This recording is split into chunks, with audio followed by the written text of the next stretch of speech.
আরে চৌধুরী বাড়ির ছোট চৌধুরী সাহেবাজে, আসসালামু আলাইকুম, কেমন আছেন? ওয়ালাইকুম আসসালাম, ভালো আছি। এই বড় চৌধুরী সাহেবা কই? ফুপু ফুপু তো ওই তো আসছে। এই যে আইসা পড়ছেন। আসসালামু আলাইকুম ওয়া রাহমাতুল্লাহ, চৌধুরী বাড়ির বড় চৌধুরী সাহেবা। ওয়ালাইকুম আসসালাম। আপনি এখানে কেন? দেখো মোর জ্বালা, এইটা কেমন তোর কথা কইলেন? আমি কি আপনার বাড়িতে আইতে পারি না? কি উদ্দেশ্য নিয়ে এসেছেন সেটা বলেন। আমার আবার উদ্দেশ্য কি? এমনি মানে আপনার করে দেখ বাড়াইলাম। হ্যাঁ, আসতে তো অবশ্যই পারেন, কিন্তু এখন কি উদ্দেশ্যে এসেছেন সেটা বলেন।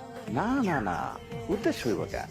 আরে আমরা হইলাম প্রতিবেশী, আমরা তো একে অপরকে দেখতে আইতেই পারি, তাই আপনারে দেখতে আইলাম। আমাদের দেখার কি আছে? আপনি হইতেছেন গিয়া এই চৌধুরী পরিবারের বড় চৌধুরী সাহেবা, আমি হইলাম এই এলাকার চেয়ারম্যান। আমরা দুই পক্ষ এক হয়ে গেলে সুন্দর হয় না? মানে কি বলেন আপনি সব? মানে তো খুব সহজ। মানে হইল আপনি আমার একটু দেখা রাখবেন, আমি আপনারে দেখা রাখলাম, আমরা একে অপরকে দেখে শুনে রাখলাম, এই আর কি। তা আপনি যদি কোনো কারণে আমার উপর রাগ কইরা থাকেন, আমার মাফ করে দিন। একসাথে বসবাস করতে গেলে ভুল দুটি হয়, আমি ক্ষমা করে দিলাম। এই তো লাইনে আইছেন। আমি জানতাম চৌধুরী পরিবারের বড় চৌধুরী সাহেবা মনটা অনেক বড়। আপনার ব্যাপারে আমি খুব খুশি হয়েছি।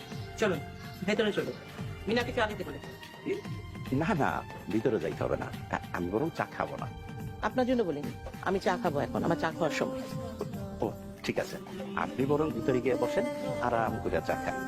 আসি তাইলে, আসসালামু আলাইকুম। শুনুন, সালামটাও ঠিকঠাক মতো দেবেন।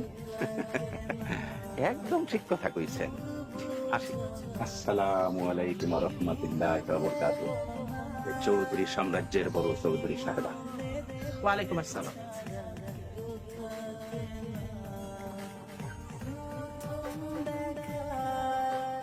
এই লোকটাকে প্রথম থেকে আমার খুব সন্দেহ হয়, ওর থেকে সাবধানে থাকতে হবে।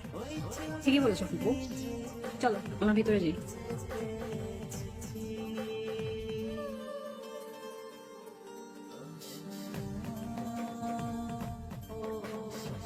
কি অবস্থা, কেমন আছো? কি রে তুই তুই আবার আসছিস কেন?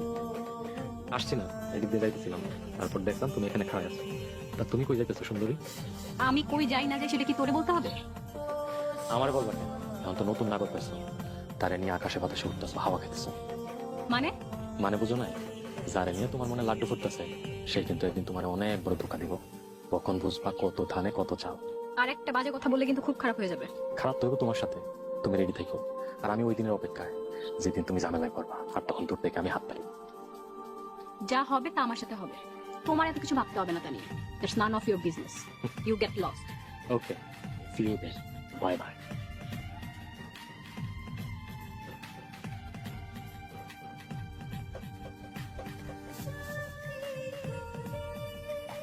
আব্বা, আপনি এখানে?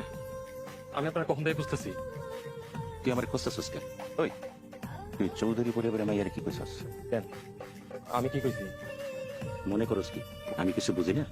আমি এই এলাকার চেয়ারম্যান, কোথায় কি হয় সব আমার কানে আসে। তুই ওই মাইয়ারে রাস্তায় আটকাইয়া আজে বাজে কথা বলছিস কেন? ওই যখন তোর ওই মাইয়ারে পটাইতে কইছিলাম, তখন তো পটাইতে পারস না, এখন এইসব আজে বাজে কথা কইতে গেছিস কেন মাইয়ারে? কি হয়েছে? আব্বা, ওই মাইয়ারা দেখলে আমার রাগ উঠে, আমি সহ্য করতে পারি না। রাগ উঠা যায়।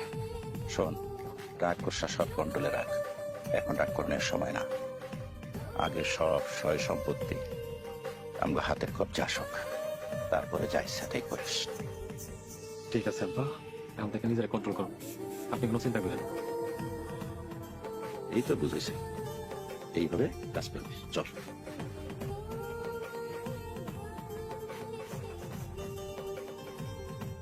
চেয়ারম্যান সাহেব, মিষ্টি মুখ করেন।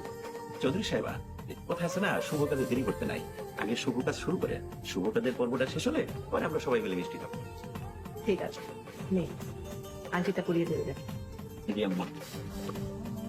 থামেন। তুমি তুমি কি ভাবছো তুমি লুকায় লুকায় আরেকটা বিয়া করবা আর আমি সেটা জানতে পারবো না? এই মেয়ে, কে তুমি? কি বলছো এসব? কি কইতাছি সেটা ওনারে জিজ্ঞাসা করেন। ঘরে বউ থুয়া আরেকটা বিয়া করতেছে। ঘরে বউ রেখে মানে? শান্ত, এই মেয়ে এসব কি বলছে? না মানে আম্মা, এই মেয়েকে তো আমি চিনি না। কি তুমি আমার চিনো না? এই মেয়ে কোথায় গেছো তুমি আর কি সব উল্টাপাল্টা কথা বলতেছো? আমি উল্টাপাল্টা কথা কমু কেন? সে আমার স্বামী, সে আমার বিয়ে করছে। এই বিয়ে যে করছে তার কোনো প্রমাণ আছে? হ্যাঁ প্রমাণ আছে, আমাদের বিয়ের কাবিননামা আছে। তাহলে যাও তোমার সেই প্রমাণ নিয়ে আসো, তারপরে দেখা যাবে কি করা যায়। চৌধুরী সাহেবা, আপনি বিয়ের কাজ শুরু করেন। না, এখন আর কোনো অনুষ্ঠান হবে না। হবে না মানে? কেন হবে না?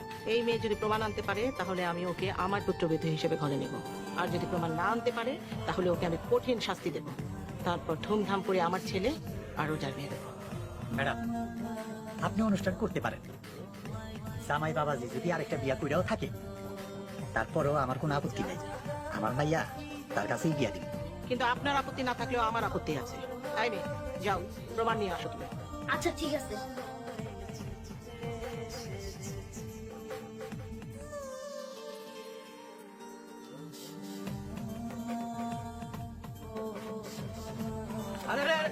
কি করতেছেন আপনি?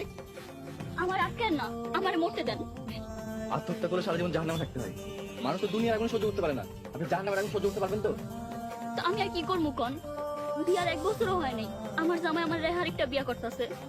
বিয়া তো হয় নাই, বড় ম্যাডাম কইছে প্রমাণ আনতে। আপনি যদি প্রমাণ দিতে পারেন, বড় ম্যাডাম আপনার প্রাপ্য সম্মানটা আপনার ফিরাই দিব। উনি অনেক ভালো মানুষ। আমি প্রমাণের জন্য যাইতাছিলাম, কিন্তু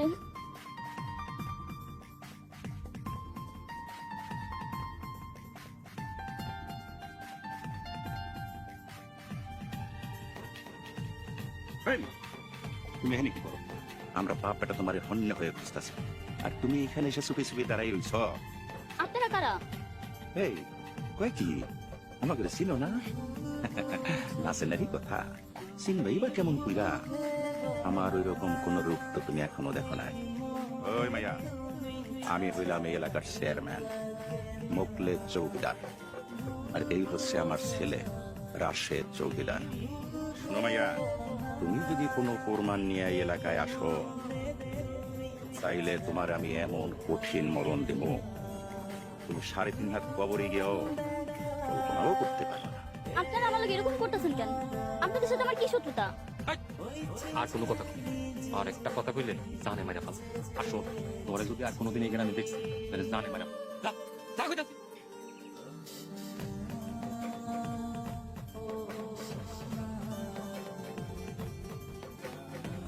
চেয়ারম্যান আর তার পোলে আমার হুমকি দিছে, তাই আমি আত্মহত্যা করতে চাইতাছি। আত্মহত্যা কোনো সমাধান না, বিপদের সময় ধৈর্য ধরতে হয়। এখন আমি কি করবো? কই যাবো কিচ্ছু বুঝতেছি না। কিছু মনে না করলে আপনি আমাদের রাখতে পারেন। আমি আপনার কথা দিতেছি, আমি বাইরে থেকে কেউ কোনো ক্ষতি করতে পারবো না। আসেন আমাদের।